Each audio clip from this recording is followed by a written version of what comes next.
بسم الله الرحمن الرحيم. الحمد لله رب العالمين والعاقبة للمتقين والصلاة والسلام على أشرف الأنبياء والمرسلين نبينا محمد وعلى آلہ وصحبہ اجمعین۔ البناء العقدی کتاب کا دوسرا حصہ ہم انشاءاللہ آج پڑھیں گے۔ اس سے پہلے ہم نے کتاب کا مقدمہ اور پہلا حصہ پڑھا تھا، عقیدے کے کچھ مقدمات جانے تھے اور اسلامی عقیدے کو کیا چیز دوسرے عقائد سے ممتاز کرتی ہے اس کا ہم نے پتہ کیا تھا، ان سوالات کا جواب دیا تھا جو ایک عام بندے کے ذہن میں آتے ہیں۔ اب انشاءاللہ ہم ارکان ایمان کو، ایمان کے ستون اور دلائل کو تفصیل سے ایک ایک کر کے پڑھیں گے۔ جو مقدمہ ہے ارکان ایمان کا وہ حدیث جبریل سے لیا گیا ہے۔ حضرت عمر رضی اللہ عنہ کی روایت ہے کہ ہم نبی صلی اللہ علیہ وسلم کے پاس بیٹھے ہوئے تھے، جب ایک شخص آیا تو اس نے نبی صلی اللہ علیہ وسلم کے پاس بیٹھ کر ان سے پوچھا کہ ایمان کیا ہے۔ انہوں نے کہا کہ ایمان یہ ہے کہ تم اللہ تعالیٰ پر ایمان لاؤ، ان تؤمن باللہ وملائکتہ وکتبہ ورسلہ والیوم الآخر وبالقدر خیرہ وشرہ۔ پھر انہوں نے اسلام کے بارے میں پوچھا تو انہوں نے کہا کہ اسلام یہ ہے کہ ان تشہد ان لا الہ الا اللہ وان محمد رسول اللہ وتقیم الصلاۃ وتؤتی الزکاۃ وتصوم رمضان وتحج البیت۔ پھر احسان کے بارے میں پوچھا تو انہوں نے کہا کہ ان تعبد اللہ کانک تراہ۔ احسان یہ ہے کہ اللہ تعالیٰ کی اس طریقے سے بات کرو کہ تم اللہ تعالیٰ کو دیکھ رہے ہو، جبکہ تم اللہ تعالیٰ کو نہیں دیکھ رہے لیکن حقیقت میں اللہ تعالیٰ تمہیں دیکھ رہا ہے۔ اپنی بات کو اس طرح کا بنا لے کہ وہ بھی اللہ تعالیٰ کو دیکھ رہا ہے، تو اس احسان سے جو ہے وہ عبادت بہترین طریقے سے ادا کی جاتی ہے۔ پھر اس نے قیامت کے بارے میں پوچھا تو نبی صلی اللہ علیہ وسلم نے کہا کہ مجھے بھی اس کا اتنا ہی پتہ ہے جتنا تمہیں پتہ ہے۔ تو اس نے قیامت کی نشانیوں کا پوچھا تو انہوں نے کہا کہ لونڈی جو ہے اپنی مالکن کو جنے گی، اور جو بھوکے ننگے بکریوں کے چرواہے ہوں گے وہ لمبی لمبی عمارتیں بنانا شروع کر دیں گے اور اس میں ایک دوسرے سے سب قتل جانے کی کوشش کریں گے۔ اس کے بعد جب وہ شخص چلا گیا تو پھر رسول اللہ نے پوچھا کہ جانتے ہو وہ کون تھا؟ تو ہم نے کہا کہ ہمیں نہیں پتہ۔ تو نبی صلی اللہ علیہ وسلم نے فرمایا کہ یہ جبریل تھے جو تمہیں دین سکھانے کے لیے آئے تھے۔ امام ابن رجب کہتے ہیں کہ ایک ایسی عظیم حدیث ہے جس میں نہایت خوبصورت طریقے سے اسلام کو بتایا گیا ہے اور کھول کے ہر چیز بیان کر دی گئی، تمام دین کے جو بنیادی درجے ہیں ان کا بتایا گیا۔ اس سے پتہ چلتا ہے کہ ایمان عمل کا بھی نام ہے، قول کا بھی نام ہے اور اعتقاد کا بھی نام ہے۔ ایمان کے اندر یہ تینوں چیزیں شامل ہیں۔ ایمان جو ہے اللہ تعالیٰ کی اطاعت سے بڑھتا ہے اور اللہ تعالیٰ کی معصیت سے جو ہے وہ کم ہوتا ہے۔ اب یہاں پہ ایک سوال ذہن میں پیدا ہوتا ہے کہ حدیث کے اندر تو ایمان کی جب بات کی گئی تو اعتقاد کی بات کی گئی، ایمان باللہ و ملائکہ اعتقاد ہے، اور اسلام کی بات کی گئی تو عمل کی بات کی گئی۔ تو ہم یہ کیسے کہہ سکتے ہیں کہ ایمان کے اندر قول، عمل اور اعتقاد تینوں چیزیں ہیں؟ تو اس میں وہ کہتے ہیں کہ اس چیز کو جاننے کے لیے صرف یہ حدیث نہیں بلکہ دیگر احادیث بھی دیکھی جائیں گی، قرآن کی آیات بھی دیکھی جائیں گی، جس طرح سورہ انفال میں آیا کہ انما المؤمنون الذین اذا ذکر اللہ وجلت قلوبهم واذا تلیت علیہم آیاتہ زادتهم ایمانا وعلی ربهم یتوکلون الذین یقیمون الصلاة ومما رزقناهم ينفقون۔ کہ مومن وہ ہیں کہ جب اللہ تعالیٰ کا ذکر ہو تو ان کے دل نرم پڑ جائیں، اور جب ان کی آیات، جب قرآن کی آیات پڑھی جائیں تو پھر ان کا ایمان زیادہ ہو اور اللہ تعالیٰ پہ توکل کرتے ہوں، جو لوگ نماز قائم کرتے ہیں اور اپنے مال میں سے خرچ کرتے ہیں۔ تو یہاں پہ اعمال کا بتایا گیا۔ پھر ایک حدیث ہے کہ نبی صلی اللہ علیہ وسلم نے صحابہ کرام سے پوچھا کہ میں تمہیں یہ نہ بتا دوں کہ ایمان باللہ وحدہ کیا ہے، اللہ تعالیٰ واحد اللہ تعالیٰ ایمان لانا کیا ہے؟ تو صحابہ کرام نے کہا کہ بتائیے۔ تو نبی صلی اللہ علیہ وسلم نے فرمایا شہادت ان لا الہ الا اللہ وان محمد رسول اللہ واقام الصلاۃ وایتاء الزکاۃ وصوم رمضان والمغنم خمسہ، جنہیں ہم اعمال کہتے ہیں، وہ بتائے ایمان کی تعریف میں۔ تو اس سے پتہ چلتا ہے کہ ایمان جو ہے وہ قول کا بھی نام ہے، عمل کا بھی نام ہے اور اعتقاد کا بھی نام ہے۔ اب حدیث کے اندر کیوں انہیں الگ الگ بیان کیا گیا؟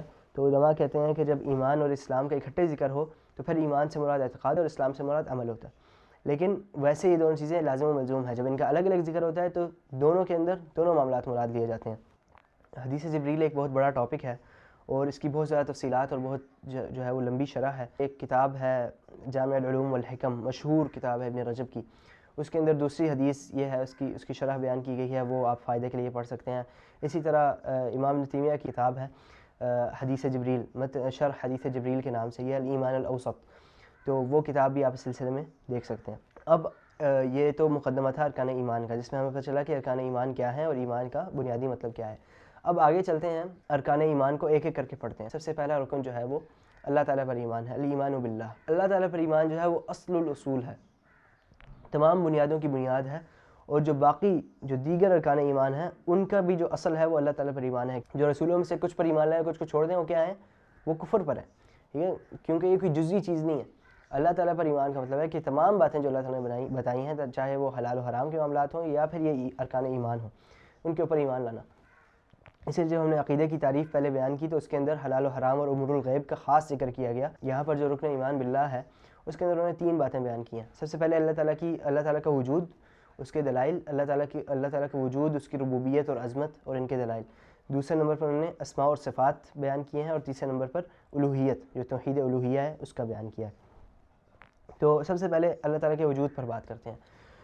اللہ تعالیٰ کے وجود کو جو ثابت کرنا ہے وہ ایک نہایت بنیادی چیز ہے، انتہائی بنیادی چیز، ایک ایسا اصول جس سے کوئی بھی انسان مستثنیٰ نہیں ہے۔ ہر انسان جو کہ عاقل ہے، جو عقل رکھتا ہے، اسے پتہ ہوتا ہے کہ اثر اور مؤثر، کسی چیز کا اثر ہے تو یقیناً کوئی مؤثر موجود ہے، سبب کا بھی کوئی مسبب موجود ہے۔ انسان جو ہے وہ پہلے کچھ بھی نہیں تھا، هل أتى على الإنسان حين من الدهر لم يكن شيئا مذكورا أم خلقوا من غیر شيء، کہ وہ کوئی شے نہیں تھا، پھر وہ ایک وجود میں آیا۔ تو جو چیز وجود میں آتی ہے تو وہ خود سے وجود میں نہیں آ سکتی۔ کہتے ہیں کہ جو عام ملحدین جو اللہ تعالیٰ کے وجود کا انکار کرتے ہیں، وہ اپنی زندگی کے اندر تمام معاملات کے اندر اس اصول کے اوپر، اثر اور مؤثر کا جو اصول ہے اس کے اوپر کاربند ہوتے ہیں۔ کوئی پتھر آ کے لگا ہے تو یقیناً کسی نے پھینکا ہے، خود سے نہیں آ کے لگا۔ تو یہ اثر اور مؤثر یہ جو معاملات ہیں یہ اتنے بنیادی، اور کہ اس پہ میں بات کروں تو لگے گا کہ میں کوئی فضول سی بات کر رہا ہوں۔ تو اسی لیے وہ جب بھی الحاد کی بات کرتے ہیں تو اسے ایک عقلی خودکشی اور فقدان عقل کا جو ہے وہ نتیجہ قرار دیتے ہیں۔ اب وہ ایک نکتے کی طرف اشارہ کرتے ہیں کہ دیکھیں آپ مثال کے طور پہ جا رہے ہیں اور ایک آپ کو پتھر ملتا ہے جو بالکل تکون صورت کے اندر ہے، تو آپ کہیں گے کہ یار اسے یقیناً کسی نے بنایا ہے اور بڑے اچھے طریقے سے بنایا ہے، بالکل پرفیکٹ ہے۔ تو جو چیز ایک تو کسی چیز کا وجود میں ہونا ہی اس کے خالق کی علامت ہے، اس کے خالق کی موجودگی کی دلیل ہے، لیکن اگر کوئی چیز نہایت پرفیکٹ طریقے سے بنائی گئی ہو، جیسے کہ انسان ہے، انسان کے اندر سسٹم ہے، کتنے پرفیکٹ طریقے سے بنایا گیا ہے، نہ صرف اس طرف اشارہ کرتا ہے کہ اس کو بنانے والا موجود ہے، بلکہ وہ ایک نہایت عظیم ذات ہے جس نے انتہائی پرفیکٹ طریقے سے انسان کو بنایا ہے۔ اس میں انہوں نے مثال دی کہ آپ یو ایس بی کو دیکھیں، پہلے ایک بڑی چیز ہوتی تھی پھر چھوٹی، اب جو ٹیکنالوجی کی جسے ہم ترقی کہتے ہیں وہ اس طرح ہے کہ ایک انتہائی چھوٹی سی چپ ہوتی ہے، اس کے اندر کتنے جو ہے وہ ٹیرا بائٹ جو ہے آپ اسٹور کر سکتے ہیں۔ تو یہ اخیر ٹیکنالوجی ہوگی، ہم کہتے ہیں یار یہ جس بندے نے بنائی ہے وہ تو بڑا ہی اس نے ٹیکنیکلی بہت بہترین کام کیا۔ اب اگر آپ انسان کے جسم کو دیکھیں تو انسان کے خلایا کے اندر جو ڈی این اے، یہ جو تفصیلات اگر آپ بیولوجی میں پڑھیں تو اس میں ایک اس چپ سے ہزاروں گنا چھوٹی چپ موجود ہوتی ہے جو اس سے ہزاروں گنا زیادہ ڈیٹا کو اسٹور کر سکتی ہے۔ تو اگر اس کو سائنسی نظر سے دیکھا جائے تو یہ کتنی ایک عظیم ایجاد ہے۔ تو اللہ تعالیٰ کی عظمت اسی طرح ہے کہ انسان اگر صرف اپنے جسم کو دیکھے، اپنے آپ کو دیکھے، اپنے اندر جو سسٹم چل رہے ہیں ان کو دیکھے، فطرت کو اپنی دیکھے، تو وہ اللہ تعالیٰ کے وجود کا معترف ہو جاتا ہے اور اس کے نہایت ہی باکمال ایک خالق کے وجود کا معترف ہو جاتا ہے۔ اور یہ تو صرف انسان کے اپنے آپ کی بات ہے۔ وفی انفسکم افلا تبصرون آتا ہے کہ لخلق السماوات والارض اکبر من خلق الناس، کہ جو آسمان اور زمین کی جو بناوٹ ہے وہ انسان کی بناوٹ سے کہیں زیادہ بڑی اور زیادہ پیچیدہ ہے۔ تو یہ تو اگر انسان صرف اپنے آپ میں دیکھے تو اتنی بڑی بات ہے، اگر وہ باہر نکل کے آسمان و زمین اور ان چیزوں پہ غور کرے، سنریم آیاتنا فی الآفاق، خلاصہ یہ ہے کہ اللہ تعالیٰ نے فرمایا کہ ہم آپ کو آفاق اور انفس کے اندر اپنی آیات ہم انہیں دکھائیں گے تاکہ انہیں حق کی معرفت ہو، تاکہ انہیں حتی یتبین لہم انہ الحق، کہ اللہ تعالیٰ حق ہے اور موجود ہے۔ یہ عقلی نشانی ہے۔ اب آتے ہیں فطری نشانیوں کی طرف۔ انہوں نے دو چیزیں بتائی ہیں یہاں پہ، ایک عقلی نشانیاں جن کی ہم نے بات کی اور ایک فطری نشانیاں۔ فطرت کے اندر انہوں نے تین معاملات بتائے ہیں۔ سب سے پہلے جو ہے وہ معرفت ہے۔ جب انسان پیدا ہوتا ہے تو کچھ چیزیں اسے پتہ ہوتی ہیں، وہ اسے کسی نے نہیں سکھائی ہوتی۔ مثال کے طور پہ جو اثر اور مؤثر کا جو اصول ہے یہ کیوں انسان کی فطرت میں ہوتا ہے، سب کو اسے پتہ ہوتا ہے۔ پھر جب وہ عقل کے ذریعے اس کو سمجھتا ہے تو پھر وہ نتیجے کی طرف جاتا ہے کہ اللہ تعالیٰ موجود ہے۔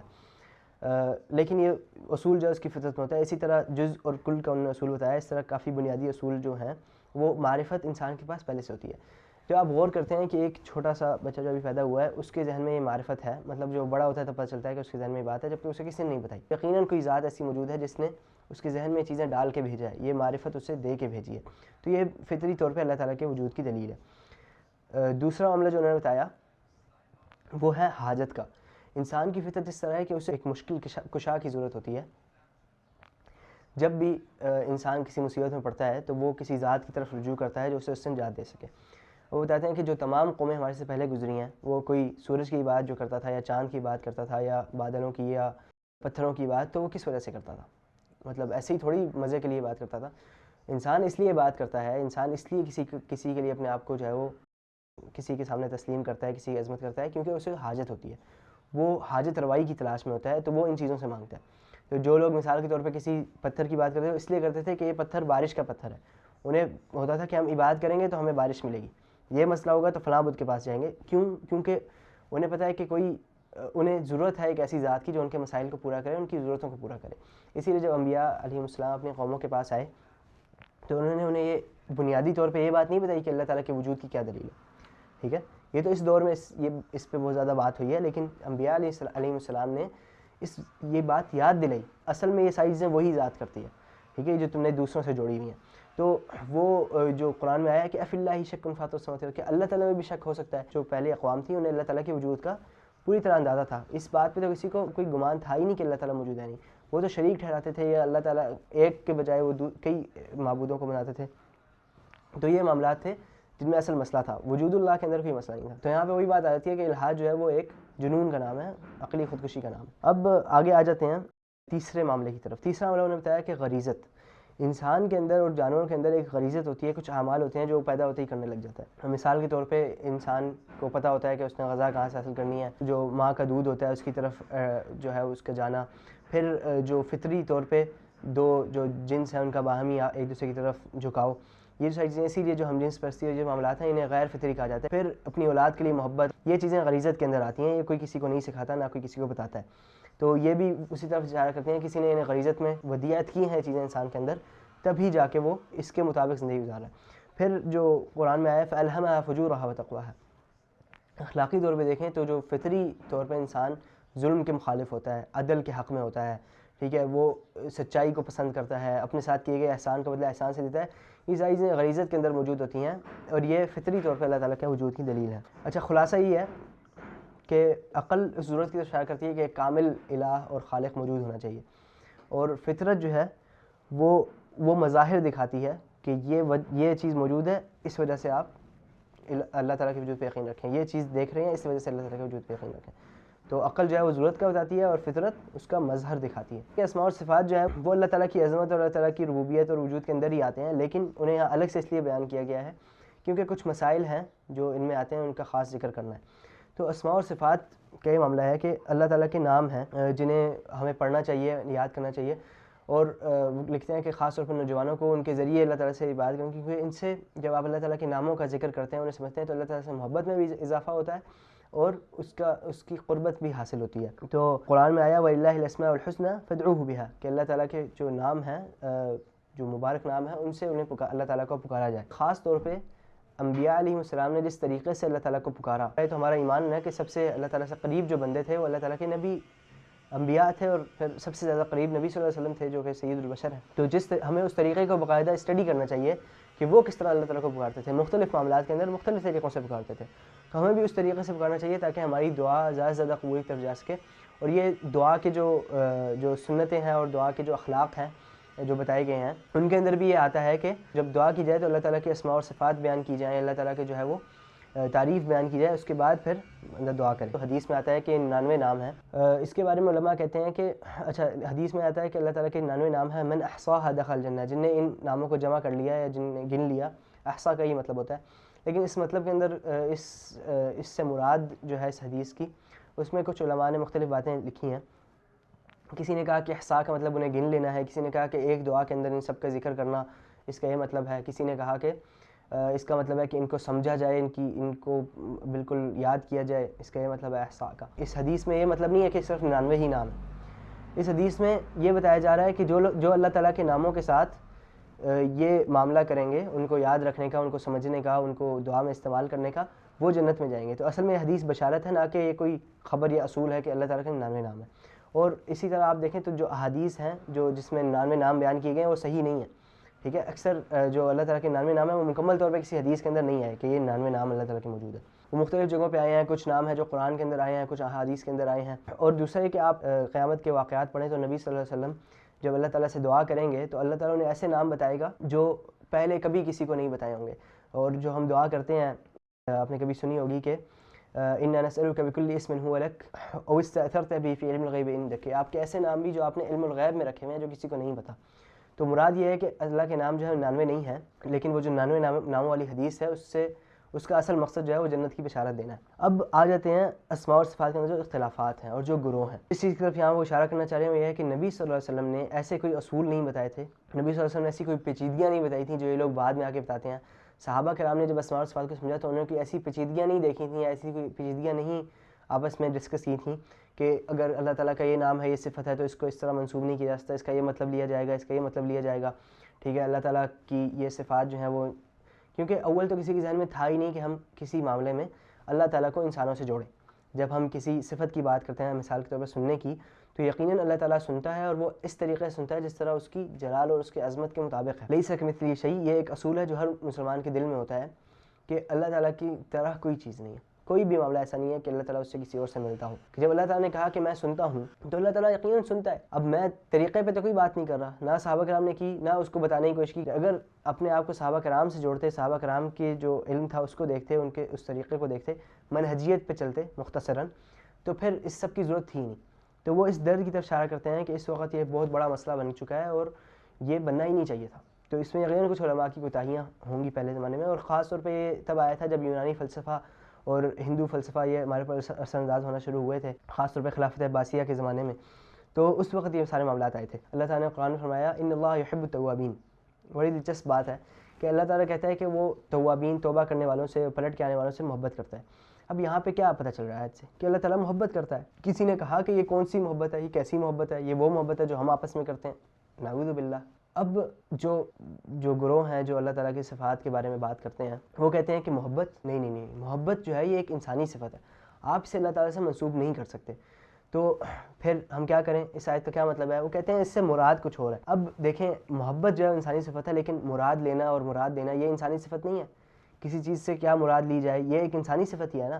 تو آپ ایک طرف کہہ رہے ہیں کہ محبت جو ہے وہ اللہ تعالیٰ کے لیے ثابت نہیں کی جا سکتی، ٹھیک ہے، لیکن مراد ثابت کی جا سکتی ہے. اللہ تعالیٰ کی یہ مراد تھی یہاں پہ. تو یہ آپس میں ہی بہت کنٹریڈکٹ کرتی ہے یہ بات. تو انہوں نے بتایا یہ عام طور پہ بنیادی چیز ہے، آپ اس کو سمجھ لیں کہ لیس کمثلہ شیء. پھر اسماء و صفات کے اندر جو ہے وہ غور و خوض کریں، اللہ تعالیٰ کی جو ہے وہ تمام عظمت کو اس طریقے سے اللہ تعالیٰ کی بات کریں، اللہ تعالیٰ کو پکاریں جس طریقے سے اس کو پکارنے کا حق ہے. ایک اور طرف انہوں نے اشارہ کیا کہ حضرت ابراہیم کا جو قرآن میں قول آیا یا ابت لم تعبد ما لا يسمع ولا يبصر. یہ جو لوگ جو اسماء و صفات کے اندر اختلاف کرتے ہیں وہ اس حد تک پہنچ جاتے ہیں، وہ کہتے ہیں کہ یہ سننا اور دیکھنا یہ اللہ تعالیٰ کی صفات نہیں ہوتی، انسانی صفات ہے. تو قرآن کے اندر تو جو دوسرے الہ ہیں ان کا نقص بیان کرتے ہوئے بتایا گیا کہ یہ سن اور دیکھ نہیں سکتے. تو نعوذ باللہ اللہ تعالیٰ پہ یہ بات کیسے کی جا سکتی ہے؟ اب آ جاتے ہیں تیسرے حصے کی طرف جو کہ الوہیت سے متعلق ہے. الوہیت کے بارے میں انہوں نے کہا کہ الوہیت یہ ہے کہ عبادت اور تعبد جو ہے وہ صرف اللہ تعالیٰ کے ہونا چاہیے. افراد اللہ تعالیٰ بالعبادہ، عبادت کے جو معاملات ہیں وہ صرف اللہ تعالیٰ کے لیے خالص ہونے چاہیے. اور قرآن کے اندر جو ربوبیت اور الوہیت ہے ان کو اس طرح جمع کیا گیا کہ وَأَنَا رَبُّكُمْ فَاعْبُدُونَ، میں تمہارا رب ہوں. یہاں پر ربوبیت آ گئی، فَاعْبُدُونَ تو میری ہی بات کرو. تو یہ چیزیں آپس میں اتنی جڑی ہوئی ہیں کہ ربوبیت پر ایمان لانے کا تقاضا یہی ہے کہ الوہیت پر ایمان لایا جائے، اللہ تعالیٰ کی عبادت کے اندر توحید بیان کی جائے. تو جو یہاں پہ عبادت کا انہوں نے تصور بتایا ہے کہ اسلام کے اندر عبادت کا کیا تصور ہے. اسلام کے اندر عبادت کا تصور کیا ہے؟ وہ عبادت کا تصور صرف یہ نہیں ہے کہ عبادت سجدوں کا نام ہے، نماز پڑھنے کا نام ہے.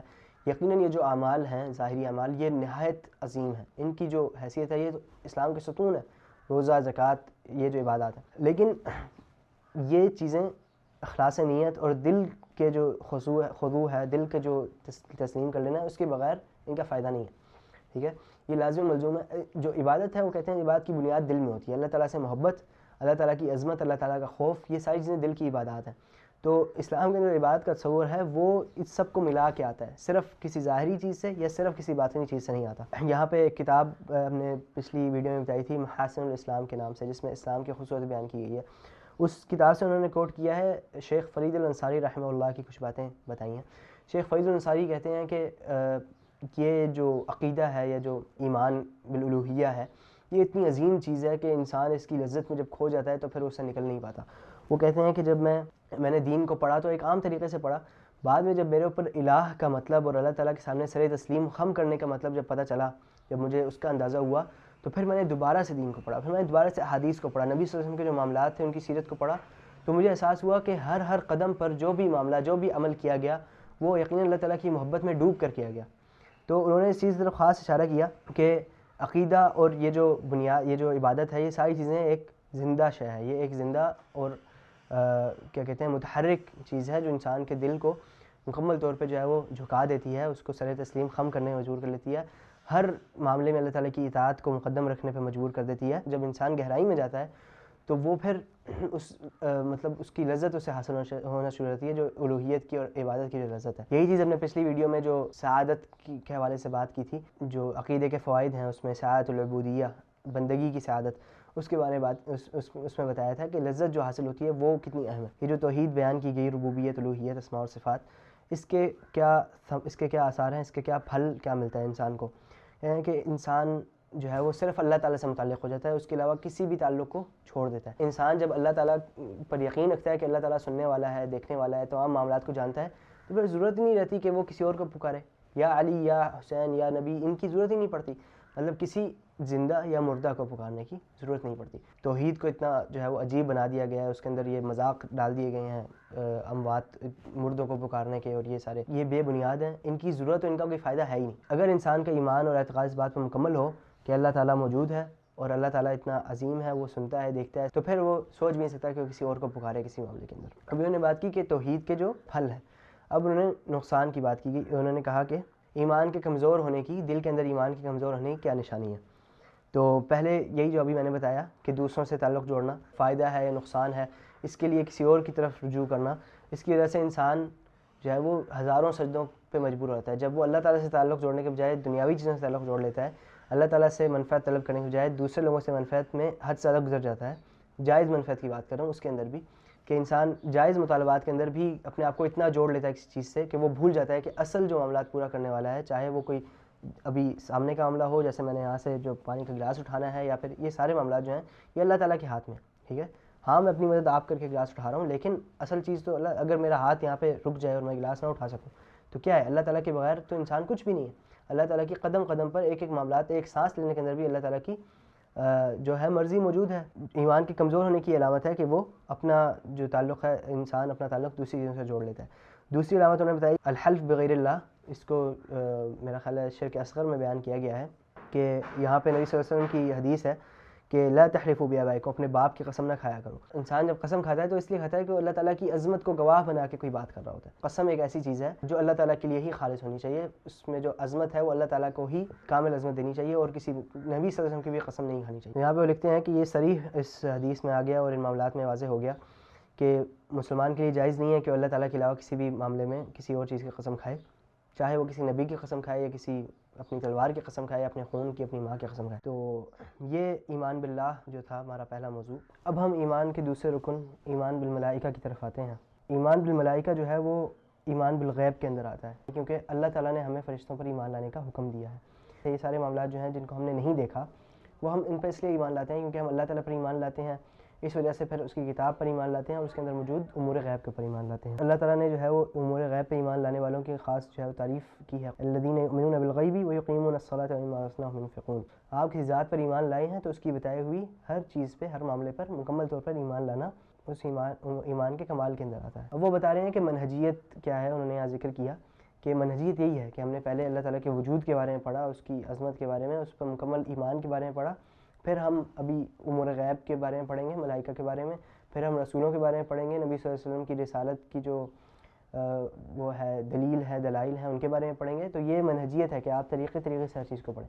اگر آپ شروع میں کسی بندے کو فرشتوں پر ایمان کی بات بتا، کہیں کچھ پڑھانے کا اتفاق ہوا تو کسی نے سوال کیا کہ فرشتوں کے وجود کو کیسے ثابت کیا جا سکتا ہے؟ جب آپ اللہ تعالیٰ پر ایمان لاتے ہیں تو آپ ہر اس معاملے کے اوپر ایمان لاتے ہیں جس کی اللہ تعالیٰ نے خبر دی ہے۔ تو فرشتوں کو الگ سے، فرشتوں کو جو ہے وہ ان کے وجود کو ثابت کرنے کی کوئی چیز موجود نہیں ہے۔ یہاں پر اب ملائکہ کی تھوڑی تفصیل پڑھ لیتے ہیں کہ ملائکہ کون ہے، ان کی کیا صفات ہیں۔ تو سب سے پہلے انہوں نے بتایا کہ ملائکہ جو ہے اللہ تعالیٰ کی مخلوقات ہیں، اور وہ بہت زیادہ ہیں، ان کی تعداد جو ہے نہیں گنی جا سکتی، ٹھیک ہے؟ اور اللہ تعالیٰ نے انہیں، ملائکہ کو، اپنی عبادت کے لیے اور جو مختلف دنیا کو چلانے کے کام ہیں ان کے لیے رکھا ہوا ہے۔ وَلَهُ مَن فِي السَّمَاوَاتِ وَالْأَرْضِ وَمَنْ عِندَهُ لَا يَسْتَكْبِرُونَ عَنْ عِبَادَتِهِ وَلَا يَسْتَحْسِرُونَ يُسَبِّحُونَ اللَّيْلَ وَالنَّهَارَ وَلَا يَفْتُرُونَ، کہ اللہ تعالیٰ کے پاس وہ فرشتے ہیں جو نہ اس کی عبادت سے تکبر کرتے ہیں اور دن رات جو ہے اس کی عبادت کرتے رہتے ہیں، اور کبھی جو ہے ان کے دل میں ٹیڑھ نہیں پیدا ہوتا۔ اور الذین یحملون العرش ومن حوله یسبحون بحمد ربهم ویؤمنون به ویستغفرون للذین آمنوا، یہاں پہ جن کی بات ہو رہی ہے جو انہوں نے عرش کو اٹھایا ہوتا ہے، اور جو ہے اللہ تعالیٰ کی تسبیح بیان کرتے ہیں، اور مسلمانوں کے لیے، ایمان لانے والوں کے لیے استغفار کرتے ہیں۔ تو یہ ساری بات جو ہے وہ فرشتوں کی ہو رہی ہے، ان کی یہاں پہ وہ صفات بیان کی جا رہی ہیں۔ اور جو فرشتوں کی خلقی صفات ہیں، جو خلقی صفات جو بیان کی گئی ہیں، سب سے پہلے یہ کہ فرشتے جو ہے وہ نور سے بنائے گئے. جو حدیث میں آیا ہے کہ فرشتوں کو جو ہے وہ نور سے بنایا گیا، جنوں کو جو ہے وہ آگ سے بنایا گیا، اور انسان اور بنی آدم کو اس چیز سے بنایا گیا جو تمہیں بتائی گئی ہے. دوسری جو خلقی صفت ہے فرشتوں کی، وہ پروں کا موجود ہونا ہے. فرشتوں میں سے کسی کے 2 پر ہوتے ہیں، کسی زیادہ ہوتے ہیں، اور حدیث میں آتا ہے کہ جبریل علیہ السلام کے 600 پر تھے. جاء الملائکۃ رسلا اولی اجنحۃ مثنی وثلاث ورباع، کسی کے 2 ہوتے ہیں، کسی کے 3 ہوتے ہیں، کسی کے 4 ہوتے ہیں، اور جتنا اللہ تعالیٰ چاہے. تیسری صفت جو ہے وہ کہ یہ ہے کہ وہ انہیں کھانے پینے اور ان چیزوں کی کوئی حاجت نہیں ہوتی، جیسا کہ حضرت ابراہیم علیہ السلام کے قصے میں آیا کہ وہ کھانا نہیں کھاتے اور کھانے پینے کی انہیں حاجت نہیں ہوتی. اب یہاں پہ انہوں نے ملائکہ کے وظائف، ان کی جو جابز ہیں، ان کی ڈیوٹیز جو ہیں وہ بتائی ہیں، اور وہ کہتے ہیں کہ لا تعداد جو ہے ملائکہ ہیں تو ان کی لا تعداد اسی طرح ذمہ داریاں بھی ہیں، لیکن یہاں پہ چند ذمہ داریوں کا انہوں نے ذکر کیا ہے. سب سے پہلے یہ ہے الاستغفار للمؤمنین والدعاء لهم. کچھ فرشتے اللہ تعالیٰ نے صرف اس لیے رکھے ہیں کہ وہ ایمان والوں کے لیے مغفرت طلب کریں اور ان کے لیے دعا کریں، جیسا کہ سورہ غافر میں آیا ہے الذین یحملون العرش ومن حوله یسبحون بحمد ربهم ویؤمنون به ویستغفرون للذین آمنوا. دوسری ذمہ داری ملائکہ کی کہ وہ دیکھتے ہیں کہ کہیں بھی کوئی مجلس ہو جہاں اللہ تعالیٰ کا ذکر ہو رہا ہو، تو نبی صلی اللہ علیہ وسلم فرماتے ہیں کہ اللہ تعالیٰ کے ایسے فرشتے ہیں جو کہ ہر وقت چل پھر رہے ہوتے ہیں، دیکھ رہے ہوتے ہیں. وہ جہاں بھی کوئی مجلس دیکھتے ہیں جہاں اللہ تعالیٰ کا ذکر ہو رہا ہو تو وہاں جا کے بیٹھ جاتے ہیں، اور ان کے اوپر جو ہے وہ اپنے پروں سے جو ہے اس مجلس کے اوپر سایہ کر لیتے ہیں. تیسری جو ذمہ داری بتائی ہے کہ وہ فرشتے مسلمان جب نماز پڑھ رہے ہوتے ہیں تو وہ نماز کے وقت اور قرآن کے وقت اور یہ سارے جو معاملات ہیں، جو عبادات ہیں، اس کے اندر مسلمان کے اوپر گواہی دے رہے ہوتے ہیں. اس میں جیسے جمعے کے اس میں آتا ہے کہ جمعے کے وقت جو ہے وہ فرشتے مسجد میں ہوتے ہیں اور وہ دیکھ رہے ہوتے ہیں کہ جیسے جمعے کے حوالے سے آتا ہے کہ فرشتے لکھ رہے ہوتے ہیں کہ کون کس وقت آیا ہے، اور اس حساب سے جو ہے انسانوں کو اجر مل رہا ہوتا ہے. اسی طرح ان قرآن الفجر کہنا مشہود ہے کہ فجر کا جو وقت ہے جس میں جو تم پڑھتے ہو اس کے فرشتے گواہی دیتے ہیں. اسی طرح نبی صلی اللہ علیہ وسلم کی حدیث ہے کہ جب امام جو ہے وہ آمین کہے تو تم ساتھ آمین کہو. بخاری اور مسلم کی صحیح حدیث ہے کہ تم ساتھ آمین کہو، کیونکہ جو ملائکہ جو ہیں، جو فرشتے ہیں، وہ ایمان کی آمین کے ساتھ جو ہے وہ آمین کہتے ہیں، اس کے ساتھ ہی آمین کہتے ہیں. تو جو ملائکہ کے ساتھ آمین کہے اس کے جو تمام گناہ ہیں، پہلے کے جو تمام گناہ ہیں وہ معاف ہو جاتے ہیں. چوتھی ذمہ داری جو ہے فرشتوں کی، وہ مسلمانوں کی نصرت و تائید کرنا ہے، اور یہ جیسا کہ غزوہ بدر میں ہوا، اور اسی طرح قرآن میں آیا کہ وما یعلم جنود ربک الا ھو، جو تمہارے رب کے جو فوجیں ہیں انہیں تمہارے رب کے علاوہ کوئی نہیں جانتا. تو اور قرآن میں واضح طور پہ آیا ہے کہ غزوہ بدر کے اندر کس طرح اللہ تعالیٰ کی مرضی سے کس طرح فرشتے جو ہے وہ مسلمانوں کی مدد کے لیے آئے تھے. پانچواں جو وظیفہ ہے، پانچویں ذمہ داری جو ہے وہ وحی لانے کی ذمہ داری ہے، اور اس کا بھی واضح ہی قرآن میں آیا ہے. پھر چھٹی ذمہ داری یہ ہے کہ فرشتے جو ہیں وہ روح قبض کرنا، اور جو وفات ہوتی ہے وہ فرشتوں کے ذریعے ہوتی ہے. قل یتوفاکم ملک الموت الذی وکل بکم، اور جو ملک الموت ہے وہ تمہیں اللہ تعالیٰ کی طرف لے کے جاتا ہے، تمہاری روح قبض کرتا ہے. اسی طرح حتی اذا جاء احدنا توفته رسلنا، ہمارے بھیجے ہوئے فرشتے جو ہیں وہ جب کسی کی موت آتی ہے تو وہ اس کی روح کھینچ لیتے ہیں. پھر ساتویں ذمہ داری جو بتائی گئی وہ لکھنا ہے. جو بشر ہیں جو بھی وہ کام کر رہے ہیں وہ ملائکہ لکھتے ہیں، جو کرامن کاتبین جو ہمارے دائیں اور بائیں فرشتے بیٹھے ہوئے ہیں. آٹھویں ذمہ داری حمل عرش الرحمن ہے. اللہ تعالیٰ کے جو عرش ہے اس کو فرشتے اٹھاتے ہیں. یحملون الذین یحملون العرش بتایا گیا، ویحمل عرش ربک فوقہم یومئذ ثمانیہ، کہ 8 فرشتے ہیں جو اللہ تعالیٰ کا عرش اٹھائے ہوئے ہیں، اور قیامت کے دن وہ لے کے آئیں گے. پھر جو آخری بات ہے، جو انہوں نے وظیفہ بتایا ہے، ویسے تو بہت ساری ذمہ داریاں ہیں لیکن جو آخری ذمہ داری بتائی ہے کہہ رہے ہیں نہایت جو ہے وہ سعادت والی ذمہ داری ہے، کہ جس طرح کہ سورہ حمیم سجدہ میں آیا ہے کہ ان الذین قالوا ربنا اللہ ثم استقاموا تتنزل علیہم الملائکۃ الا تخافوا ولا تحزنوا وابشروا بالجنۃ التي کنتم توعدون، کہ ان پہ فرشتے نازل ہوتے ہیں اور انہیں بتا رہے ہوتے ہیں کہ نہ ڈرو اور نہ ہی کوئی غم کرو، اور اس جنت کی بشارت تمہیں ہو. تو شیخ احمد لکھتے ہیں کتنا عظیم ایک معاملہ ہے، کتنی ایک مطلب خوشی والا لمحہ ہوگا کہ ایک موت کا وقت جو کہ نہایت ہیبت اور رعب کا وقت ہوتا ہے، اس وقت فرشتے اور انتہائی جو ہے وہ دل کو تسکین دینے والی شکل و صورت کے اندر موجود ہوں گے، اور وہ جو فوت ہوگا اسے بشارت دے رہے ہوں گے کہ نہ ڈرو اور نہ غم کرو، تمہیں تو وہ جنتیں دی جائیں گی جس کا تم سے وعدہ کیا گیا. اب آ چلتے ہیں ایمان بالکتب کی طرف، کتابوں پر ایمان. سب سے پہلے تو اسلام کی خصوصیت سمجھ لیں کہ تمام ادیان یا جو دوسرے اس وقت ادیان موجود ہیں جو کہ اصل حالت میں نہیں ہیں، اس کے اندر ان کے اندر جو ہے وہ کسی چیز پہ جو ہے وہ اپنے رسول پر ایمان لے کے آتے ہیں اور باقی سب کو چھوڑ دیتے ہیں. ٹھیک ہے، جو حضرت عیسیٰ پر ایمان لاتا ہے، جو انجیل پر ایمان لاتا ہے، وہ قرآن پر نہیں لاتا یا وہ تورات پر ایمان نہیں لاتا. جبکہ اسلام کا تقاضا ہے، ایمان کا تقاضا یہ ہے کہ آپ نہ صرف قرآن کریم اور نبی صلی اللہ علیہ وسلم پر ایمان لائیں گے بلکہ دوسرے تمام انبیاء پر اور ان کی کتابوں پر ایمان لائیں گے جو آپ کو بتائی گئیں. اور یہاں پہ انہوں نے ایک بندے کا ذکر کیا ہے جو کہ عیسائیت کو چھوڑ کر اسلام کی طرف آیا تھا. اس نے ایک کتاب لکھی، اس کا عنوان یہ تھا کہ ربحت محمدا ولم اخسر المسیح، کہ میں محمد صلی اللہ علیہ وسلم کو پا لیا اور میں نے مسیح حضرت عیسیٰ علیہ السلام کو بھی نہیں کھویا.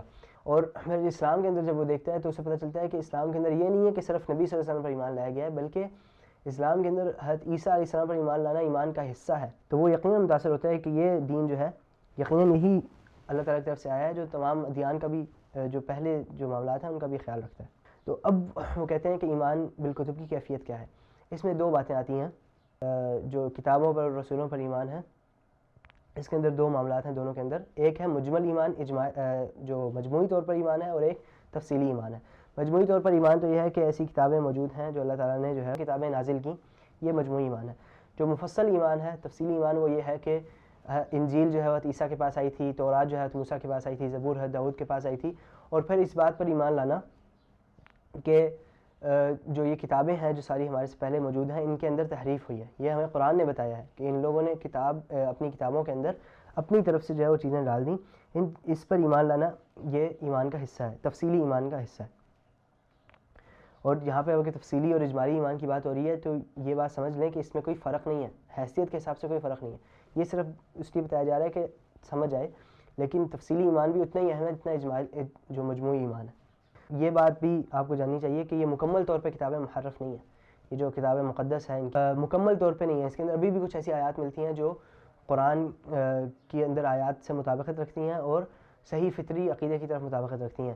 جیسا کہ قرآن کے اندر آیا وَلَقَدْ كَتَبْنَا فِي الزَّبُورِ مِن بَعْدِ الذِّكْرِ أَنَّ الْأَرْضَ يَرِثُهَا عِبَادِيَ الصَّالِحُونَ، کہ ہم نے زبور کے اندر لکھا، ذکر کے بعد ہم نے زبور کے اندر یہ لکھا کہ جو زمین ہے وہ ہمارے جو نیک بندے ہیں وہی اس کے وارث ہوں گے. تو اب اگر جو بائبل ہے اس کے اندر سفر داؤد، مزامیر داؤد کے نام سے جو حصہ ہے سفر المزامیر، اس میں یہ آیت آئی ہے کہ الصدیقون منا یرثون الارض ویسکنون اہل الابد، کہ ہم میں سے جو اچھے لوگ ہیں، جو صحیح لوگ ہیں، صدیق لوگ جو ہیں، وہی ہمیشہ زمین میں رہیں گے اور وہی زمین کے وارث ہوں گے. تو یہ آیت مکمل طور پر وہ اسی آیت سے مطابقت رکھتی ہے جو قرآن کے اندر سورہ انبیاء میں آئی. اب آ جاتے ہیں قرآن کے اوپر. قرآن جو ہے وہ خاتمۃ الکتب الالہیہ ہے، تمام کتابوں آخری کتاب ہے، اور سب سے بڑا معجزہ جو ہے دنیا کے اندر وہ قرآن ہے. تو قرآن کا جو اعجاز ہے اس پہ بھی ذرا تفصیل سے بات ہوگی. سب سے پہلے یہ سمجھ لیں کہ قرآن کسی بھی قسم کی تحریف اور کسی بھی نقص سے جو ہے محفوظ ہے. قرآن کی عظمت اس طرح بیان کی گئی ہے قرآن کے اندر کہ وَلَوْ أَنزَلْنَا هَذَا الْقُرْآنَ عَلَى جَبَلٍ لَرَأَيْتَهُ خَاشِعًا مُتَصَدِّعًا، کہ اگر کسی پہاڑ کے اوپر اتار دیا جائے تو وہ پہاڑ جھک جائے، جو ہے وہ برداشت نہ کر سکے. اب آ جاتے ہیں اعجاز القرآن کے اوپر، قرآن کا معجزہ ہونا. اور یہ جو قرآن کی عظمت ہے اس کا سب سے جو اہم جو معاملہ ہے وہ یہی ہے اس کا معجزہ ہونا. قرآن کے اندر کافروں کو اور نہ ماننے والوں کو چیلنج کیا گیا، کھلا چیلنج. انہوں نے یہاں پہ ایک نقطہ جو ہے چیلنج کا بیان کیا ہے، اس میں تفصیل سے بات کی ہے کہ چیلنج کیا گیا کہ قرآن کی طرح کی ایک صورت لے کے آ جاؤ. ٹھیک ہے، اور وہ دیکھیں کہ یہ چیلنج ایسا تھا کہ اس میں جن لوگوں کو چیلنج کیا گیا تھا کون تھے؟ وہ عرب تھے. عرب ایسے لوگ تھے جو مطلب ان کا کام یہی تھا، شعر کہنا اور بیان کرنا اور فصاحت و بلاغت میں دنیا کے بہترین لوگ تھے. ان کو یہ چیلنج کیا جا رہا ہے. پھر کہا جا رہا ہے کہ کوئی تعداد نہیں ہے بھائی، جو بھی موجود ہے عرب کے اندر لا تعداد لوگ، حتیٰ کہ یہ ہیں کہ ان کے ساتھ جن بھی ہوتے تھے، مطلب کچھ ایسے لوگ بھی تھے جو جنوں سے مدد لیتے اپنے معاملات میں، ساروں کو اکٹھے ملا کے چیلنج کیا گیا. پھر وہ کہتے ہیں کہ چیلنج ایسے طریقے سے کیا گیا جو آگے والے کو بڑا جو ہے وہ ذلیل کرنے والا طریقہ ہے کہ تم مطلب ہو ہی نہیں سکتا کہ کر دو، چلو کر کے دکھا دو، مطلب اس طرح. پھر اس چیلنج کا اثر کیا تھا؟ انہیں بتایا گیا کہ اگر تم لا دو یہ قرآن، یہ اس طرح کی ایک صورت لا دو تو ہم پھر یہ معاملہ ختم کر دیں گے، یہ کتاب جو دین کا جو معاملہ ہے یہ بند ہو جائے گا، پھر تم آزاد ہو، جو مرضی کرو. ٹھیک ہے، دعوت شاوت ساری ختم ہو جائے گی. انہیں ایک لالچ دیا گیا اس کے جواب میں. پھر اگر وہ اس کو ثابت کر دیتے، یہ چیلنج پورا کر لیتے، تو پھر اتنے زیادہ فائدے ہونے تھے کہ نہ کوئی جنگیں ہوتی، نہ کوئی معاملہ ہوتا. ٹھیک ہے، ان کے نزدیک جو دنیاوی فائدے نظر آ رہے تھے بہت زیادہ ہوتے. مشرکین مکہ سب سے زیادہ مسئلہ یہی تھا کہ بھئی لوگ ہمیں چھوڑ کے جو ہے وہ اس دین کی طرف جا رہے ہیں، یہ سارا ختم کر دیتے، یہ اس چیلنج سے سب کچھ ختم ہو جاتا۔ جو ڈاکٹر محمد دراز مرحوم ہے وہ لکھتے ہیں کہ یہاں پہ نہ صرف یہ کہ اس طرح چیلنج کیا گیا، پھر ذلیل کیا گیا، پھر پتھروں کے ساتھ جو ہے ان کو کمپیریزن کیا گیا۔ وہ کہتے ہیں کہ واللہ کہ اگر کوئی زبان ہوتی جو بول سکتی ہوتی تو وہ بول پڑتی، مطلب اتنا انہیں جو ہے وہ اس لیول تک مطلب اس لیول تک انہیں تانا دیا گیا۔ کہتے ہیں کہ جب بندہ نہیں قبول کر پاتا، جب جواب نہیں دے پاتا دلیل کے ساتھ، تو پھر کیا کرتا ہے؟ پھر وہ جنگیں کرتا ہے، اور یہی ہوا۔ وہ جواب نہیں دے سکے، انہوں نے کیا کیا؟ انہوں نے جھٹلایا، الزام تراشی کی، پھر جنگیں کی اور اپنی کان بند کر لیے۔ تو یہ ساری چیزیں قرآن کے معجزے اور قرآن کے صحیح ہونے کی طرف اشارہ کرتی ہیں۔ امام خطابی لکھتے ہیں کہ اعجاز القرآن یہ بھی ہے کہ قرآن اس طرح مجھے ہے کہ وہ جب انسان کے انسان کے کانوں میں پہنچتا ہے اور پھر وہ اس کے دل کی طرف جاتا ہے تو پھر انسان جو ہے وہ اسیر ہو جاتا ہے۔ اور کہتے ہیں کہ کتنے ہی اہل مکہ تھے، کتنے ہی قریش کے بڑے بڑے سردار تھے، بڑے بڑے شاعر تھے جو آئے اور اس چکر میں آئے کہ وہ ذرا سن تو لیں بات، اور پھر وہ وہیں کے ہو کے رہ گئے۔ جو ایک حدیث آتی ہے جو 3 بڑے سرداروں کے بارے میں آتا ہے کہ وہ رات کو جاتے تھے اور نبی صلی اللہ علیہ وسلم جب قرآن پڑھے ہوتے تھے ادھر تو وہ اسے سنتے تھے۔ حضرت عمر کے بارے میں آتا ہے کہ میں سن رہا تھا تو میں نے سوچا کہ یہ شاعر ہیں، تو جو سورہ حاقہ کی آیات چل رہی تھیں۔ پھر طفیل بن عامر دوسی کے بارے میں آتا ہے کہ ان سب نے کہا کہ بھائی تم نہ جانا قریب، تم جو ہے قریش انہیں کہہ رہے ہیں کہ تم نہ جانا، یہ جادو ہو جائے گا، تم متاثر ہو جاؤ گے۔ تو انہیں پتہ ہے کہ بھائی متاثر ہونے والی چیز ہے، لیکن پھر بھی انہیں یہ بھی پتہ ہے کہ جادو نہیں ہے، لیکن ہر دھرمی کے اندر۔ تو طفیل کہتے ہیں کہ میں نے کہا کہ میں بھی سردار ہوں، میں بھی اتنا مطلب بڑا شاعر ہوں، میں بھی اتنا مجھے بیان ایسی کون سی چیز ہے کہ وہ گئے اور تو پھر وہیں کے وہ کہہ رہا کہ اسلام قبول کر لیا۔ تو یہ جو اعجاز ہے قرآن کے وہ دلوں کے اوپر اترتا ہے اور دلوں کو جو ہے مکمل طور پہ پھیر دیتا ہے۔ عتبہ بن ربیعہ کو جب قریش نے بھیجا نبی صلی اللہ علیہ وسلم مذاکرات کے لیے، تو وہاں پہ نبی صلی اللہ علیہ وسلم نے حمیم سدہ کی کچھ آیات تلاوت کی۔ جب وہ واپس آیا تو لوگوں نے کہا کہ یار یہ اس چہرے سے واپس نہیں آیا، اس چہرے سے گیا تھا۔ اب آ جاتے ہیں ایمان بالرسل کی طرف۔ ایمان کا چوتھا رکن ایمان بالرسل۔ سب سے پہلے وہی والی بات ہوگی جو ہم نے پہلے کی تھی، اجمالی مجموعی ایمان اور تفصیلی ایمان۔ تو مجموعی ایمان یہی ہے کہ اللہ تعالیٰ نے کچھ انبیاء بھیجے ہیں جن میں سے کچھ کا ہمیں نہیں پتہ، کچھ کا ہمیں پتہ ہے، اور وہ سارے اللہ تعالیٰ کی عبادت کی طرف دعوت دینے کے لیے آئے تھے، توحید کو مکمل کرنے کے لیے آئے تھے، اور ہر امت کے اندر آئے ہیں۔ وَإِن مِّنْ أُمَّةٍ إِلَّا خَلَا فِيهَا نَذِيرٌ۔ ہر کوئی بھی امت جو آئی ہے، کوئی بھی قوم جو آئی ہے، اس کے اندر کوئی نہ کوئی نذیر، کوئی نبی آیا ہے۔ اور یہ اس بات کا رد ہے جو کہتے ہیں کہ سارا جو نبوت کا سلسلہ ہے سارا شرق اوسط کے اندر ہی رہا ہے۔ تو یہ اس بات کا رد ہے کہ ایسا نہیں ہے، ہر امت، ہر قوم جو اس دنیا میں گزری ہے اس کے اندر یقیناً نبی اور رسول بھیجے گئے ہیں۔ اب تفصیلی ایمان جو ہے وہ یہ ہے، ان کے نام جو ہمیں بتائے گئے قرآن کے اندر، ان کی کتابیں جو بتائی گئیں، ان کی صفات جو بتائی گئیں، ان کے جو خبریں بتائی گئیں، ان کے جو معاملہ جو انجام ہوئے ان کی قوموں کے، وہ سارے بتائے گئے۔ یہ جو تفصیلی ایمان ہے یہ سب جو ہے تفصیلی ایمان کے اندر آتا ہے۔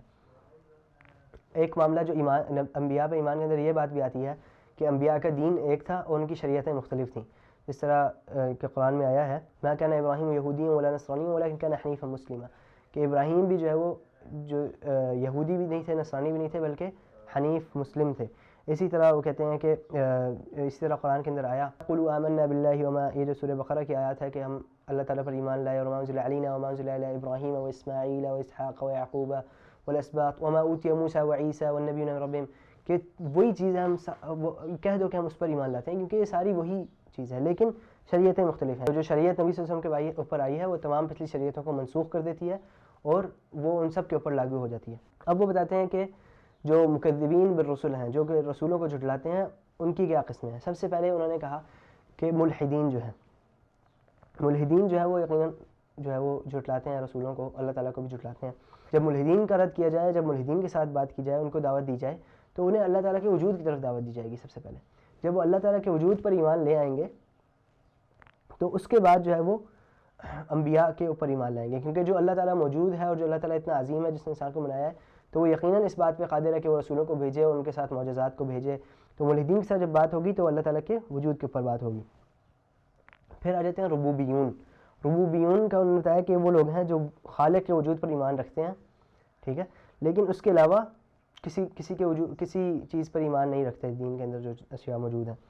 تو کسی دین پر ایمان نہیں رکھتے، نہ انہیں جو ہے وہ نبوت پہ کسی نبوت پہ ایمان ہوتا ہے۔ تو جب آپ ربوبیون سے بات کریں گے تو آپ ان سے نبوت کی اہمیت کے حوالے سے بات کریں گے اور اللہ تعالیٰ کی مشیت کے حوالے سے بات کریں گے، ثابت کریں گے کس طرح نبوت کی ضرورت اللہ تعالیٰ نے بیان کیا اور اس پر ایمان لانا کتنا ضروری ہے۔ تیسرے نمبر پہ وہ لوگ ہیں جو کچھ رسولوں پر ایمان لاتے ہیں اور کچھ پر نہیں ایمان لاتے، جیسا کہ یہود و نصارہ ہیں جو نبی صلی اللہ علیہ وسلم پر ایمان نہیں لاتے، تو ان کے لیے جو حل ہے یا ان کے ساتھ جو دعوت کا معاملہ ہے وہ نبوت کے جو دلائل ہیں ان پہ بات کی جائے گی۔ نبی صلی اللہ علیہ وسلم کی نبوت جو ہے اس کو ثابت کرنے کے جو دلائل ہیں اس کو ان کے سامنے ثابت کیا جائے گا۔ یہود و نصارہ کے سامنے پھر نبی صلی اللہ علیہ وسلم کی نبوت ثابت کی جائے گی۔ ایمان بالرسول کے اندر انہوں نے الگ سے جو حصہ آخری بیان کیا ہے وہ دلائل نبوت نبی ہے، نبی صلی اللہ علیہ وسلم کی نبوت کے جو دلائل ہیں ان کو بیان کیا گیا ہے۔ کہتے ہیں سب سے پہلے تو یہ دیکھ لیں کہ نبی صلی اللہ علیہ وسلم کی جو نبوت کے دلائل ہیں وہ بے شمار ہیں۔ کہتے ہیں کہ علماء نے تقریباً 1000 کے قریب جو دلیلیں ہیں وہ لکھی ہیں نبی صلی اللہ علیہ وسلم کی نبوت کی، اور اس میں سے کچھ علماء نے عقلی دلائل لکھے ہیں، کچھ علماء نے خبری اور تاریخی دلائل لکھے ہیں، کچھ علماء نے جو ہے وہ حسی دلائل جو معجزات ہیں ان کے حوالے سے لکھا ہے۔ تو اسی میں جو ڈاکٹر مقدس سقار کا پہلے بھی ذکر آیا تھا، ان کا ایک سلسلہ ہے یوٹیوب پہ، ہو سکتا ہے اس کی انگلش ٹرانسلیشن موجود ہو، براہین النبوہ کے نام سے ہے، اور بھی کافی کتابیں ہیں۔ البیہقی کی دلائل النبوہ کے نام سے کتاب ہے، نبأ العظیم کتاب کا پہلے ذکر آیا تھا، محمد دراز کی کتاب ہے۔ تو ان کے اندر اور بے شمار دیگر کتابیں ہیں جن کے اندر نبی صلی اللہ علیہ وسلم کی نبوت کے دلائل بیان کیے گئے ہیں۔ اچھا، دلائل پہ بات کرنے سے پہلے انہوں نے ایک نقطہ بیان کیا ہے، ابن ابی العز الحنفی کا قول نقل کیا ہے کہ النبوہ اما یدعیہا اصدق الصادقین او اکذب الکاذبین، سچوں کا سب سے سچا یا تو اس کی دعوت مطلب نبوت کا جو ہے وہ دعویٰ کرتا ہے یا پھر سب سے جھوٹا انسان۔ اور جو بندہ ان میں فرق نہ کر پائے نا، جس کو سب سے سچے کا اتنا سچا اور اتنا جھوٹا اس کا فرق بھی نہ پتہ ہو، وہ اجہل الجاہلین ہوتا ہے۔ یہ بڑا دلچسپ جملہ ہے کہ وَلَا يَلْتَبِسُ هَذَا بِهَذَا إِلَّا عَلَىٰ أَجْهَلِ الْجَاهِلِينَ۔ نبوت اتنا بڑا معاملہ ہے، ویسے تو انسان کو جو عقل مند انسان ہوتا ہے اسے سچے جھوٹے کی پہچان ہوتی ہے، لیکن جتنا بڑا معاملہ ہوگا اتنا بڑا جھوٹ ہوگا۔ اب مثال کے طور پر میں کہوں کہ میں نے جو ہے وہ امریکہ فتح کر لیا، مثال کے طور پہ کتنا بڑا معاملہ، کتنی بڑی بات کی ہے میں نے، ٹھیک ہے، تو میں تو انتہائی جھوٹا، مطلب کون جاہل بندہ بھی ہوگا اسے پتا ہوگا یہ جھوٹ بول رہا ہے، ٹھیک ہے۔ چھوٹی چھوٹی باتیں ہوں گی، میں کہوں میں نے پانی پیا ہے تو آپ کہتے ہیں یار شاید اس نے پانی پیا ہو شاید نہ پیا ہو، لیکن جو بڑے معاملات ہیں تو نبوت اتنا بڑا معاملہ ہے کہ اس جو نبوت کی جو بات کرے گا، نبوت کو دعویٰ کرے گا، یا تو وہ نہایت جھوٹا بندہ ہوگا، اور اس لوگوں کے لیے فرق کرنا یہ ایک آپ کو عقلی بات بتائی جا رہی ہے کہ لوگوں کے لیے فرق کرنا کوئی مشکل نہیں ہے کہ جھوٹا کون ہے اور سچا کون ہے، اور خاص طور پہ تب جب وہ جھوٹا نہایت ہی جھوٹا ہو، سچا نہایت ہی سچا ہو۔ اور یہ چیز تاریخ میں ثابت ہے کہ جن لوگوں نے نبوت کا جھوٹا دعویٰ کیا ان کے اخلاق، ان کے معاملات، ان کی چیزیں اتنی جو ہے وہ اتنی گھٹیا تھیں کہ ان پہ ایمان لانا بنتا ہی نہیں تھا۔ ابن تیمیہ کی جو شرح عقیدۃ الاصبہانیہ کی جو کتاب ہے اس میں انہوں نے اس کا ذکر کیا ہے کہ جو بندہ نبوت کا دعویٰ کرتا ہے یا تو افضل الخلق ہوتا ہے یا ارذل الخلق ہوتا ہے، یا تو نہایت بہترین آدمی ہوتا ہے یا وہ سب سے بدترین آدمی ہوتا ہے۔ اور جس بندے نے بھی نبوت کا جھوٹا دعویٰ کیا اس کے اوپر شیاطین کا جو اس کا کنٹرول تھا وہ بھی واضح ہوا لوگوں کے سامنے بعد میں، اور اس کا جھوٹ اور اس کی ساری جو نحوست تھی وہ لوگوں کے سامنے کھل کے سامنے آ گئی۔ اور جس نے بھی جو بھی انبیاء تھے جنہوں نے نبوت کا سچا دعویٰ کیا تھا، ان کے جو اخلاق ہیں، ان کے جو معاملات ہیں وہ سارے بہترین طور پہ سامنے آ گئے۔ وہ یہاں پہ ایک اور بات کرتے ہیں کہ جو نبوت کا مسئلہ یہ ایک سلسلہ ہے، ایک جو انسان ہے ان کے لیے ایک معلوم سلسلہ ہے کہ حضرت آدم سے لے کے اب تک ایک سلسلے کے ذریعے انبیاء آتے رہے ہیں، انبیاء ہر دور میں نبی آئے ہیں۔ تو یہ بات تو فطرت کا تقاضا ہے کہ جب بھی انبیاء کب آتے تھے؟ جب لوگ نافرمانی میں زیادہ بڑھ جاتے تھے، ٹھیک ہے، تو اس وقت انبیاء آتے تھے، اور انبیاء کیا بات کرتے تھے کہ یہ بد اخلاقیاں جو تھیں، جو اخلاقی برائیاں ہیں ان کو چھوڑ دو، توحید کے اوپر واپس کاربند ہو جاؤ۔ تو یہ چیز تاریخی طور پہ ثابت ہے۔ تو جب نبی صلی اللہ علیہ وسلم ایک ایسے دور میں آئے جو کہ مکمل طور پہ لوگ شرک میں ڈوبے ہوئے تھے، اخلاقی برائیوں میں ڈوبے ہوئے تھے، اس وقت وہ آئے اور انہوں نے وہی باتیں بتائیں جو ہر دور میں ایک نبی آ کے اپنے لوگوں، تو پھر آپ کیسے کہہ سکتے ہیں، یہ تو بتاتے خود ایک بڑی دلیل ہے کہ ایک سلسلہ تھا وہ مکمل ہو گیا۔ تو اس میں عقیدہ اصبہانیہ کی جو کتاب ہے اس میں اس والے تفصیل سے لکھا ہے، اگر کوئی شخص جو ہے وہ پڑھنا چاہتا ہو۔ اب آ جاتے ہیں ان دلائل کی طرف۔ سب سے پہلے انہوں نے کہا ہے کہ جو ٹائپ آف دلیل ہے وہ الکمال الاخلاقی ہے، اخلاقی طور پہ نبی صلی اللہ علیہ وسلم کی سچائی اور امانت۔ بتایا کہ نبی صلی اللہ علیہ وسلم کی جو قوم تھی وہ ان کی امانت اور ان کے سچ کی جو ہے وہ گواہی دیتی تھی، یہاں تک کہ جب جو حجر اسود کو رکھنے والا معاملہ آیا اور نبی صلی اللہ علیہ وسلم جب وہاں آئے تو لوگوں نے کیا کہا کہ یہ تو بہترین بندہ آیا ہے، مطلب اس سے زیادہ بہترین شخص اس معاملے میں حکم ہو ہی نہیں سکتا تھا، کیونکہ یہ سچا ہے اور صادق اور امین ہے۔ اسی طرح نبی صلی اللہ علیہ وسلم نے نبوت کا اعلان کیا تو انہوں نے کہا کہ اگر میں تمہیں کہوں کہ اس پہاڑ کے پیچھے سے اتنی بڑی فوج آ رہی ہے، اب تو تم کیا کرو گے، تم میری بات مانو گے؟ تو انہوں نے کہا کہ ہاں ہم مانیں گے۔ پھر مشرکین کی جو امانات ان کے پاس رکھوائی تھیں، ایک طرف مشرکین ان کی جان کے در پہ ہوئے ہیں، دوسری طرف اتنے مشرکین نے ان کے پاس امانات رکھوائی ہوئی ہیں کہ نبی صلی اللہ علیہ وسلم نے حضرت علی کو چھوڑ دیا باقاعدہ کہ آپ میرے بعد یہ ساری امانات واپس کر کے پھر ہجرت کیے گا۔ تو اس حوالے سے بہت سارے دلیل، بہت سارے واقعات ہیں جس میں ایک نبوی اخلاق کا پتہ چلتا ہے، اور نبی صلی اللہ علیہ وسلم کی جو اللہ تعالیٰ کے لیے تعظیم تھی اور اللہ تعالیٰ کہ افضل الانبیاء ہونے کا جو تقاضا تھا وہ اس میں پورا ہوا۔ اچھا، یہ چند واقعات ہیں، اس کے علاوہ بے شمار واقعات ہیں جس میں نبی صلی اللہ علیہ وسلم کے اخلاقی کمال کا پتہ چلتا ہے جو کسی نبی کا ہی ہو سکتا ہے۔ پھر وہ معجزات کی بات کرتے ہیں۔ سب سے بڑا معجزہ انہوں نے بتایا وہ قرآن کے آگے عربوں کی بے بسی تھی، انہیں سمجھ ہی نہیں آتی تھی کہ اس کا کیا کریں، ٹھیک ہے، کوئی آیت بھی اس طرح کی وہ بنا نہیں سکتے تھے۔ دوسرے جو معجزات ہوئے، جس طرح نبی صلی اللہ علیہ وسلم کی انگلیوں سے پانی کا آنا، پانی کا ٹپک پڑنا، نبی صلی اللہ علیہ وسلم کے ہاتھ اور ان کے لعاب دہن سے جو شفا ملتی تھی، اسی طرح جو چاند کے پھٹنے کا جو معجزہ اس کا قرآن میں آیا ہے، یہ تمام جو ہے وہ حسی معجزات تھے، دیکھے جانے والے، جو لوگوں نے دیکھے۔ پھر وہ کہتے ہیں کہ غیبی اخبار جو نبی صلی اللہ علیہ وسلم کو ملتی تھیں، جیسے کہ نبی صلی اللہ علیہ وسلم کو بتایا گیا کہ مسجد حرام کے اندر داخل ہو جاؤ گے، اس کی بشارت دی گئی، اور بعد میں وہی ہوا جو نبی صلی اللہ علیہ وسلم کو بتایا گیا تھا۔ خوارج کے حوالے سے نبی صلی اللہ علیہ وسلم نے خبر دی صحیح مسلم کے اندر۔ اس طرح حضرت حسن بن علی کے حوالے سے رضی اللہ عنہ کے حوالے سے بتایا کہ وہ مسلمانوں کی دو گروہوں کے درمیان صلح کروائیں گے۔ اسی طرح فارس کی جو بلاد فارس ہے اس کی فتح کے بارے میں بھی جو ہے وہ خبر دی گئی، اور پھر آخرت کی جو نشانی ہے جو آج ہم پورے ہوتے ہوئے دیکھ رہے ہیں۔ اس کے علاوہ اور بھی بہت سارے غیبی معاملات ہیں۔ پھر وہ آ جاتے ہیں قرآن کریم کی طرف۔ قرآن کے اندر جو اعجاز ہے قرآن کا وہ اسی وجہ سے ہے کہ اس کے اندر نبوت کے جو دلائل ہیں وہ ایسے دلائل ہیں ان کا کوئی مقابلہ نہیں ہے، کوئی جواب نہیں دے سکتا ان دلائل کا۔ تو قرآن کے اندر جو بتایا گیا الف لام میم غلبت الروم فی ادنی الارض ومن بعد غلبہم سیغلبون، وہ نبی صلی اللہ علیہ وسلم نے لوگوں کو خبر دی۔ یہ سب سے عظیم جو غیبی خبر قرآن کے اندر آئی ہے، علماء کہتے ہیں وہ یہ ہے۔ اچھا، پھر قرآن کریم نبی صلی اللہ علیہ وسلم کو آیا اور نبی صلی اللہ علیہ وسلم سمجھتے تھے پوری طرح۔ قریش جو ہے وہ قرآن کی عظمت اور اس کو سمجھ ہی نہیں پا رہے تھے۔ قرآن کے اندر انہیں کچھ ان کی تمام فصاحت و بلاغت کے باوجود وہ علم انہیں نہیں سمجھ آ رہا تھا جو نبی صلی اللہ علیہ وسلم کو سمجھ آ رہا تھا، جبکہ نبی صلی اللہ علیہ وسلم ان کے درمیان ہی پلے بڑے تھے۔ تو یہ ایک معجزہ تھا کہ انہیں ایسی چیز کیسے پتہ چل گئی جو اسی معاشرے میں، جو اس دور کے، اس معاشرے کے، اس ملک کے، پورے خطے کے کسی بندے کو نہیں پتہ۔ اور اس طرح کے اور بہت سے معاملات ہیں قرآن کے اندر۔ اب دوسری جو کتابیں ہیں قرآن سے پہلے جو آئی ہیں ان کے حوالے سے بھی آپ سب کو پتہ ہی ہے کہ انجیل کے اندر نبی صلی اللہ علیہ وسلم کی بشارت دی گئی اور مختلف ناموں کے ساتھ، اور تورات کے اندر بھی بشارت دی گئی۔ اچھا، اس طرح اس میں تفصیل ہے کہ جو الفاظ انجیل اور کتاب مقدس کے اندر استعمال ہوئے مختلف جگہوں پہ، جو کسی آنے والے کی طرف بشارت دیتے ہیں، ان کا یہاں تک کہ ان الفاظ کا جو ان کی زبان میں جو مطلب ہے وہ بھی محمد اور حامد اور اس طرح کے مطلب بنتے ہیں۔ تو جب بندہ ان دلائل کو دیکھتا ہے، اور یہ چند دلائل، اتنے زیادہ دلائل میں سے، تو اس کے اگر کوئی بندہ صحیح دل کے ساتھ بغیر تعصب کے ان دلائل کو دیکھے اور پڑھے تو پھر اس کے لیے کوئی چارہ نہیں رہتا سوائے اس کے کہ وہ شہادت پڑھ کے مسلمان ہو جائے۔ تو یہ ہم نے ابھی ایمان برسول کے حوالے سے بات کی۔ اس سے آگے جو ہے وہ یوم آخرت پر ایمان ہے، اس کے اندر تفصیلات ہیں بہت زیادہ، اور قدر کے اوپر ایمان، اس کے بعد پھر ایمان کے منافی جو معاملات ہیں ان کی بات ہوئی ہے، وہ انشاءاللہ ہم اگلی اور آخری ویڈیو کے اندر مکمل طور پہ پڑھیں گے۔ جزاکم اللہ خیر، السلام علیکم ورحمۃ اللہ وبرکاتہ۔